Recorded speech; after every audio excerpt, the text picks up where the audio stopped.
Oi, hoje eu vou explicar gêneros literários, então vamos lá. Bem, eles facilitam o agrupamento dos textos literários e todo o repertório que a gente tem de produção literária em três grandes categorias, que no caso, antigamente a gente tinha o épico, o lírico e o dramático. Hoje a gente não tem mais o épico, agora é narrativo. O lírico e o dramático continuam.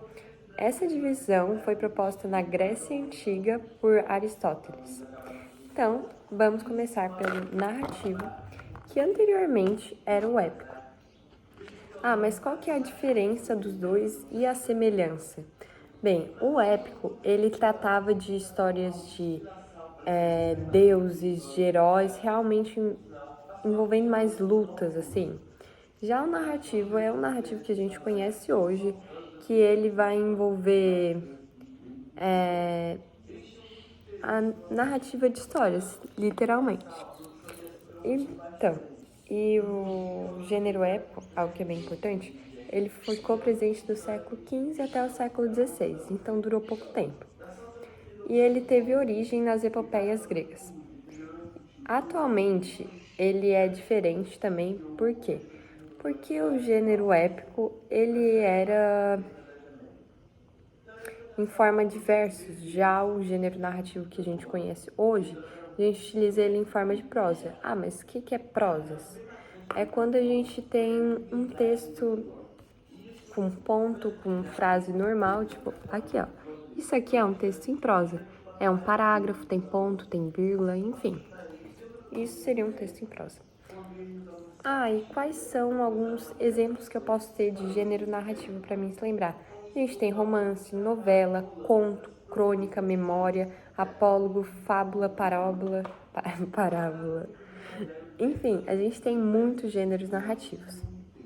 Tudo aquilo que vai estar contando alguma história, relembrando algo, narrando algum acontecimento, já está no nome. Narrando vai ser narrativo. E quais são os elementos desse gênero textual? Primeiro, o narrador, que ele pode ser ou onisciente ou observador. Depois, a gente tem o foco narrativo, que pode ser na primeira pessoa, em que esse narrador vai ser observador ou personagem. E também ele pode ser na terceira pessoa, que daí ele vai ser onisciente e distante.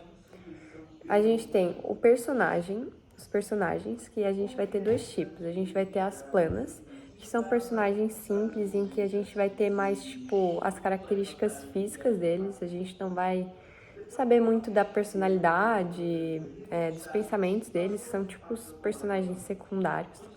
E a gente tem os personagens que são chamados de redondos, que são aqueles que têm um perfil psicológico que a gente pensa assim, nossa, o que esse personagem vai fazer agora? É o principal, assim, a gente tem todas as características dele e eles são imprevisíveis, a gente não sabe o que eles vão fazer ao decorrer da história. E eles são mais complexos. Não é só tipo, Maria tinha cabelos castanhos. Não. E daí, depois disso, a gente tem um enredo, que é o conjunto de fatos que vai montar essa narrativa. A gente tem o tempo, que pode ser psicológico ou cronológico, que a diferença é que o psicológico é de acordo com o que o personagem, o autor for lembrando e vai colocando de acordo com a memória dele, vai colocando de acordo com a própria ordem dele. E a gente tem o cronológico, que é realmente em ordem. Nasceu, depois viveu, depois morreu. Pronto.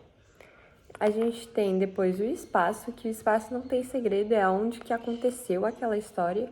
E por fim, a gente tem o discurso, que são as falas que a gente tem naquela história. E assim foi o gênero narrativo. Agora vamos para o lírico. O lírico é bem simples e bem fácil. Uma forma dele é o poema e a poesia. E hoje, por mais que a gente não veja muitos poemas, muitas poesias, a gente consegue ver isso pela música, porque a música nada mais é do que uma poesia. E uma marca dele que a gente pode ver até em quase todos os textos que você lê, você consegue perceber que ele tem muita emoção, muito sentimento, percepção, sentimento, recordação, enfim. ele vai utilizar muito desse meio emocional. E ele também tem os seus recursos formais, que são coisas que a gente já conhece no poema, mas tá. Que é o verso, que é... Deixa eu ver se eu tenho algum poema aqui, não. O verso seria tipo... Ah, tem um aqui, ó. Peraí. O verso seria essas linhazinhas. A gente tem a estrofe, que é o conjunto, o parágrafo, no caso, e a rima, que a rima é tipo assim, eu quero compor um soneto duro, eu quero pintar um soneto escuro. E a gente tem o ritmo, que é a musicalidade. E por fim, a gente tem um que não é tão utilizado, mas que é bom saber, porque agora ele está sendo deixado de lado, mas ainda tem alguns que usam, que é a métrica, que é a medida de versos e sílabas poéticas, que daí é muito além, assim, fica mais complexo. E por fim, a gente tem o gênero dramático. O tempo presente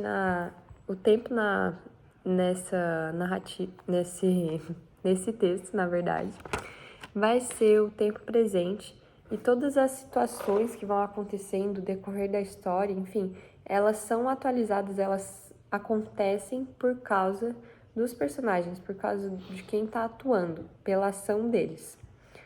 E eles são feitos, a finalidade deles é ser encenado, até porque eles são não são só, mas são representações teatrais, então essa é a principal finalidade deles. Geralmente não tem narrador, então os personagens em si que tem que se expressar muito bem, botar sentimento, fazer as ações, expor os fatos de forma clara. E a gente também tem aqueles que são mais conhecidos, como a comédia, drama, auto, intenção moralizante.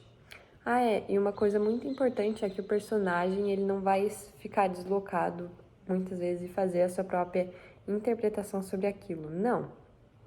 O ator tem as rúbricas, que nada mais é do que as indicações para que essa pessoa leia e consiga interpretar aquela cena e consiga se expressar melhor. E são esses.